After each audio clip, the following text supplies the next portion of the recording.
안녕하세요. 청년부 박정심입니다. 저는 오늘 제목을 나는 이열레의 노예이다 라는 제목을 좀 도발적인 제목을 선택을 했는데요. 이제 거기에 대한 설명을 한번 해드리겠습니다. 돌아오는 월요일 이삭죽기에서도 제가 1번 선포인데 제가 이렇게 한꺼번에 겹치게 될 줄은 몰랐습니다. 지금 제가 딱히 충만하거나 한 것은 아닌데 저의 상태와는 전혀 상관없이 쓰여지게 되네요. 1번 선포는 시간에 쫓기지 않고 제가 하고 싶은 말을 다 할 수 있는데 평소에는 시간 제한 때문에 설명을 제가 생각할 때 충분하게 하지 못하지만 이렇게 기회가 있을 때 충분하게 설명을 하고 싶습니다. 다른 분들은 일부러 준비를 하지 않고 올라오기도 하는데 저는 1월에 일부러 그런 것은 아니지만 원고를 작성하지 않고 하는 바람에 뭔가가 저 스스로 시원하지 않았던 1번 선포를 했던 게 아쉬워서 오늘은 원고를 준비하였습니다. 오늘 낮에 1월에 했던 제 선포를 다시 한번 들어봤는데요. 그때 저 스스로는 시원하지 않았지만 그래도 그 후에 선포들이 다 채워졌던 기억이 나서 감사했는데 오늘도 그러하리라 생각이 듭니다. 네. 일단 저는 하나님을 잘 모르는 게 아니라 아예 모릅니다. 어떤 신적인 하나님을 정말 모르겠습니다. 저는 태어나 보니 교회였기 때문에 아마도 저에게 선택권이 있었다면 교회에 오지 않았을 것이라 생각했습니다. 저는 교회에 오는 사람이 신기했습니다. 어떻게 신의 존재를 믿는 것일까? 그렇지만 저에게 지금 현재 인식되어진 하나님의 개념은 이렇습니다. 예전 사람들은 바이러스나 세균과 같은 미생물의 존재를 모르고 정신병의 개념이 없었기 때문에 그런 병을 저주받았다 또는 귀신 들렸다라는 말을 하였습니다. 지금은 그렇지 않죠. 그렇다면 지금의 사탄은 무엇일까요? 저에게 사탄은 저를 죽이게 하는 생각입니다. 그와 마찬가지로 하나님에 대한 개념도 저는 두 가지로 생각을 하고 있는데 지금 말이 조금 빠르죠. 첫 번째는 저에게 저를 제 인생을 물어보고 저한테 물어보고 시작하지 않았겠죠, 당연히. 예, 저의 조상의 조상, 저의 시작인 저의 시작의 개념인 하나님과 이 두 번째는 저를 죽게 하는 생각이 사탄이라면 반대로 저를 살게 하는 생각이 하나님이라는 것입니다. 1월에 저는 예레미야 31절의 새로운 법에 대해서 말씀을 드렸습니다. 이 법은 기준이라고 할 수 있습니다. 어떤 사람들은 어떤 기준 또는 법을 갖고 살아갑니다. 저는 오늘 이 법이라는 단어를 노예라는 단어로 바꾸었습니다. 모든 사람은 어디엔가 매여서 삽니다. 돈의 노예, 권력의 노예, 사랑의 노예, 생각의 노예, 욕망의 노예. 모든 이런 것들은 사실은 자기 자신을 살린다고 생각하기 때문에 그것의 노예로 살고 있는 건데요. 다른 말로 하면 자기가 만든 하나님이라고 할 수 있습니다. 저는 인정의 노예였습니다. 다른 것으로는 인정을 받을 수 없었지만 그나마 제가 가진 능력인 공부로 좋은 직업을 가져서 인정을 받고 싶었습니다. 그래서 정말 오랜 수험 생활을 하였습니다. 결국 실패했죠. 그냥 실패만 한 것이 아니라 우울감도 생겼습니다. 그래서 정말 작은 일에도 죽을 것 같은 충동이 늘 있었습니다. 예를 들어서 제가 가르치던 학생이 그만두게 되었을 때 그 돈 10몇만 원이 저를 굶게 하는 것이 아님을 머리로는 알지만 저는 일상생활이 겨우 될 정도로 우울했습니다. 저는 언젠가는 자살로 생을 마감하겠구나 생각했습니다. 결혼을 하기 전에는 결혼을 해서 안정감이 생기면 내가 나아질까? 최재원 형제는 제게 과분한 사람입니다.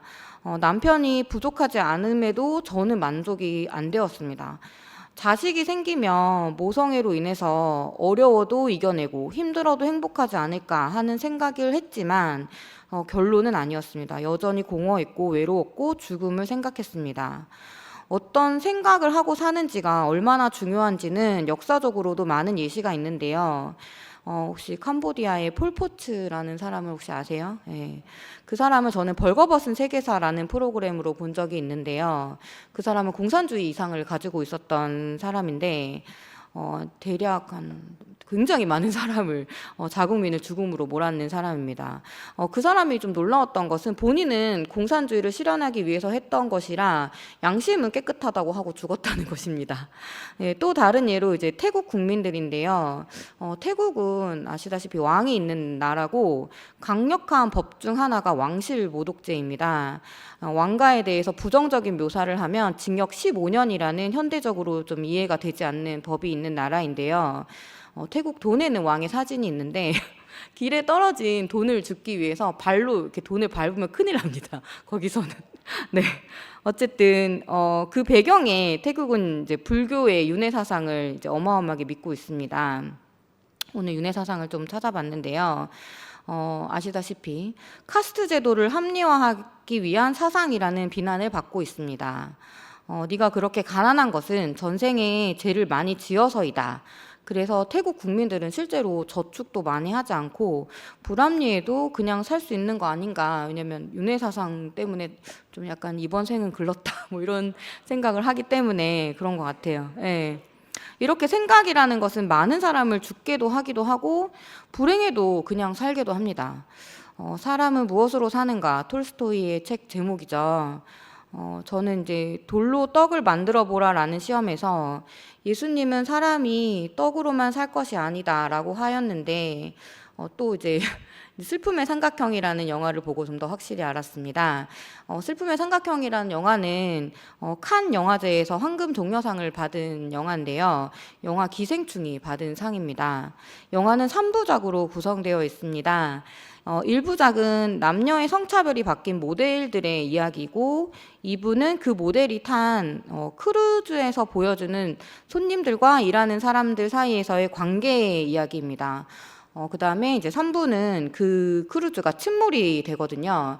그래서 그 크루즈에 타고 있던 8명이 무인도로 가게 되면서 벌어지는 이야기인데, 이제 크루즈에서는 이제 청소 노동자였던, 그러니까 아래층 계급이었던 50대 아줌마가 이제 그 섬에서는 물고기도 잡고 요리도 하니까 이제 권력을 잡게 됩니다. 이제 손님들 중에서는 이제 정말 부자였던 사람이 뭐 몇십억짜리 시계를 이제 그 생선과 바꾸기도 하거든요. 그리고 그 아줌마가 이제 권력을 잡으니까 젊은 남자 모델하고 동침도 하는 등의 이제 권력을 누리게 되는데요. 이제 그 이야기의 결말은 사실은 그 무인도가 아니라 어떤 리조트의 이제 뒤편이었다는 거죠. 그래서 그것을 알게 된 아줌마가 이제 그 사실을 같이 이렇게 알게 된 다른 여자를 돌로 쳐서 죽이려고 하는 장면에서 끝이 나요. 그러니까 실제로 죽였는지 안 죽였는지는 모르는 열린 결말로 끝이 나는데, 이제 만약에 사람이 떡으로만 산다면 어쩌면 청소 노동자로 사는 그 아줌마는 이제 오히려 그렇게 사는 게 먹고 살기에는 더 나을 수도 있겠죠. 근데 그게 아니고 이제 매일 물고기를 사냥하고 해야 하지만 다른 사람이 나를 대하는 게 좋으니까, 그러니까 자기를 권력자로 대하는 게 좋으니까 다른 사람을 죽일 수밖에 없는 거구나라는 생각이 들었어요. 사람은 그래서 이제 저가 그 영화를 보고 떡으로만 살 게 아니고 다른 사람이 나를 어떻게 대하느냐가 너무 중요하다라는 생각을 하게 됐는데요. 또 다른 영화의 예를 들면 이제 제가 이제 복음 이후로 이제 접하는 모든 것들을 보면서 정말 사람이 무엇으로 사는가에 대한 생각을 많이 하게 돼가지고 이제 쿠엔틴 타란티노라는 감독의 장고라는 영화를 보면 거기서 이제 노예였던 장고는 자기를 똑같이 사람으로 대해주는 닥터 킹 슐츠에 의해서 너무 당당한 모습으로 바뀌는 것을 보게 되거든요. 그러니까 나를 이제 대하는 사람에 따라서 사람들이 나를 어떻게 대하느냐에 따라서 이제 내가 바뀐다는 그런 포인트인데, 제가 이제 지난 4월 달에 한 100일 정도 송원학원에서 이제 선생님이 아니라 학생으로 생활을 했었는데요. 그때 이제 제가 늘 학원 강사로 이렇게 살다가 제가 학생으로 이렇게 대해지는 그런 경험을 하게 됐어요. 그러니까 이제 정말 제가 어려진 기분도 들고 20살로 돌아간 그런 기분도 들고, 사람의 정체성은 다른 사람이 나를 어떻게 대하느냐, 그러니까 나를 선생님으로 대하면 선생님, 나를 학생으로 대하면 학생이 되는 경험을 하는 거죠. 그걸로 이제 결정이 되는구나 하는 경험을 하게 됐는데, 자리가 사람을 만든다라는 말도 그런 말이겠죠. 예.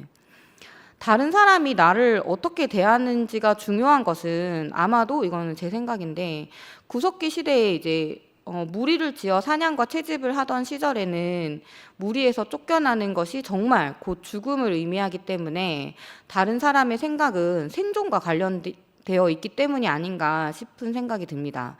그런데 지금은 다른 사람이 나를 어떻게 생각하느냐도 물론 중요하지만 내가 나를 어떻게 생각하느냐가 더 중요하게 되었습니다. 이것은 자존감의 문제인데요. 이런 저에게 목사님의 복음은 저를 살게 했습니다. 그래서 저는 이열레의 노예다라는 말을 하는 것입니다.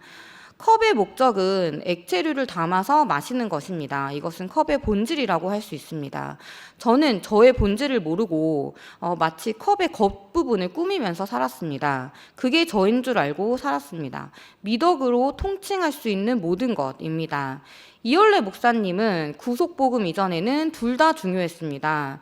그 후에는 이것만 중요하다 하셨습니다. 저는 처음에 그것이 이해가 잘 안 되었습니다. 미덕의 결과가 구속이라고 생각했기 때문입니다. 순종을 하다 보면, 앞사람을 따라가다 보면 언젠가는 예수님처럼 되는 것이라고 생각했습니다. 이게 제가 이해한 규화목 복음이었습니다.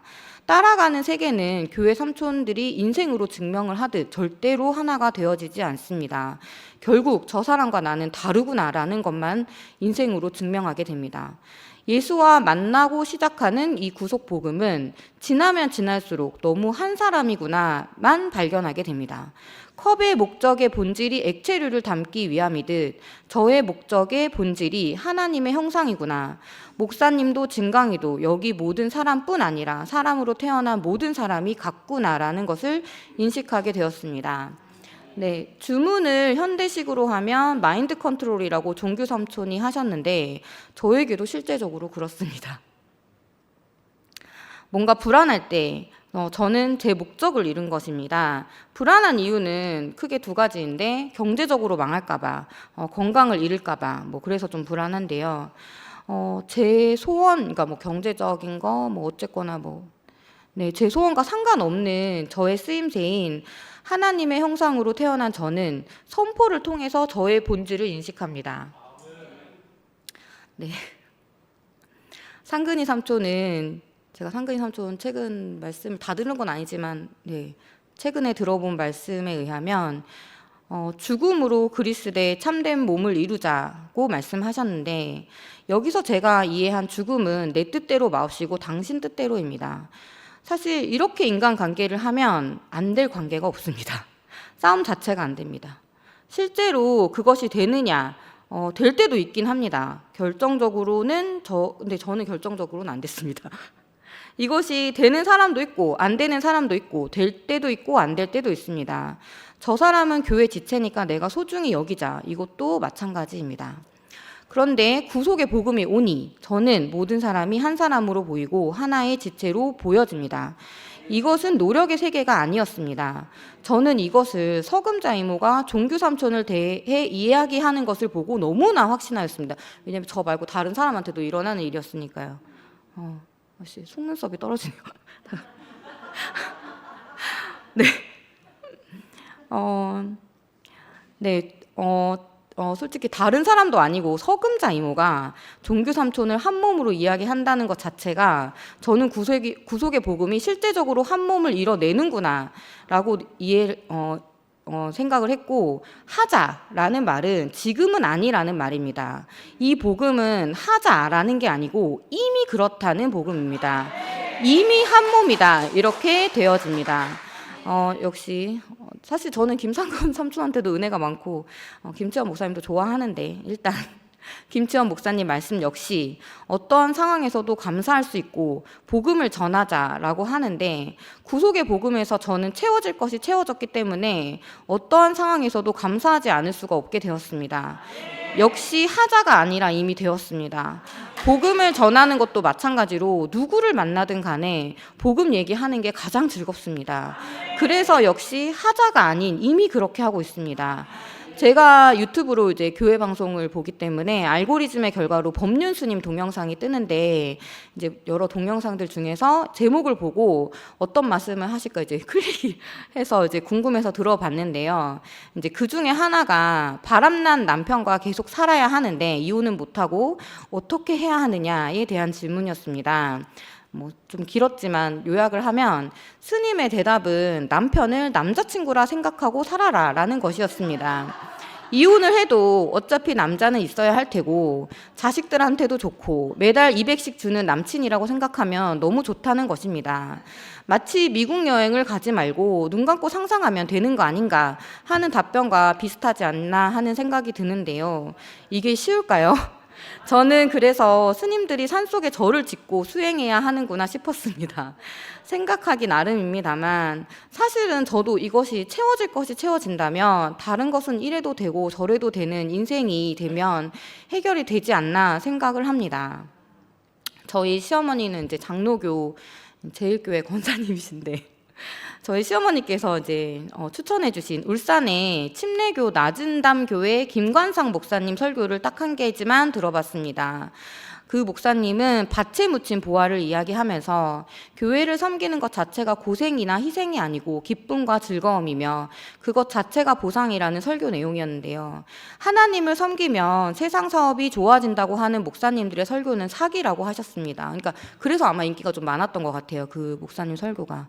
그것과는 아무런 관계가 없다고 하시면서 이제 오히려 자기 교회에 온 사람들은 사업을 조금 망했다는 식으로 이렇게 얘기를 하시던데 교회 생활 자체가 즐거움이고 보상이라고 하시는데 그것을 들으면서 세상 교회는 교회 봉사 생활이 다른 보상을 바라고 하는 거구나 싶었습니다. 그런데 저는 교회 자체가 보상이 실제로 되었습니다. 예전에 했던 비유였는데 담배를 피우면서 나는 담배 피우면서 나는 냄새, 쓰레기를 처리하는 것이 저에게 옛복음이었다면 금연을 하면 냄새와 쓰레기 처리를 할 필요가 없는 것처럼 구속의 복음이 저에게 그렇습니다. 이제 또 역시 영화인데 거짓말의 발명을 보면 사후세계에 대한 거짓말이 어떻게 되는지가 나오는데요. 이번에 허경영 씨도 천국행 티켓을 300만 원에 팔았다는 기사를 보고 사실 저는 너무 부러웠습니다. 사후세계 티켓을 나도 팔고 싶다. 천국을 못 갔으니 환불해 달라고 할 일도 없고 얼마나 좋습니까? 넷플릭스의 나는 신이다 라는 다큐에서도 만민교회 목사님은 헌금을 한 순서를 매주 번호로 매겨서 몇 등까지는 멘션, 몇 등까지는 콘도 이렇게 하시던데 참 이것만 봐도 사람들은 어떤 생각을 하는 것이 그 사람의 전부다라는 것을 알 수가 있더라고요. 제가 하는 생각이 저의 주인입니다. 저는 생각의 노예입니다. 그래서 저는 이열래 목사님의 노예입니다. 선포는 이제 자기 소개를 하는 것이죠. 그래서 선포는 너무 중요하고 사실 이 복음은 선포가 전부입니다. 네. 이제 마지막으로 선악과에 대한 생각인데요. 옳고 그름이라는 것은 정말 문화의 산물입니다. 저는 화가 나면 욕을 하고 침을 뱉을 수 있습니다. 배고프면 도둑질을 할 수 있습니다. 외로우면 간음할 수 있습니다. 저는 돌을 던질 수 없습니다. 그 사람이 저 자신이라서. 그런데 저는 이런 제가 좋습니다. 이런 저는 이열래 목사님의 말씀이라는 씨가 저라는 흙에 심겨져 나온 결과입니다. 이 결과는 사람마다 조금씩 다르더라고요. 하지만 공통점은 자신의 목적을 알았다는 것입니다. 그래서 가장 중요한 것이 채워졌다는 것입니다. 네, 저는 가장 중요한 것이 채워진 사람이고 저는 이런 제 자신이 너무 감사하고 저는 굳이 이열래 목사님의 노예가 아니라도 어차피 노예로 사는 모든 사람은 다 노예로 살고 있습니다. 근데 저는 지금의 제가 너무 감사하고 좋습니다. 구속의 주님을 찬양합니다.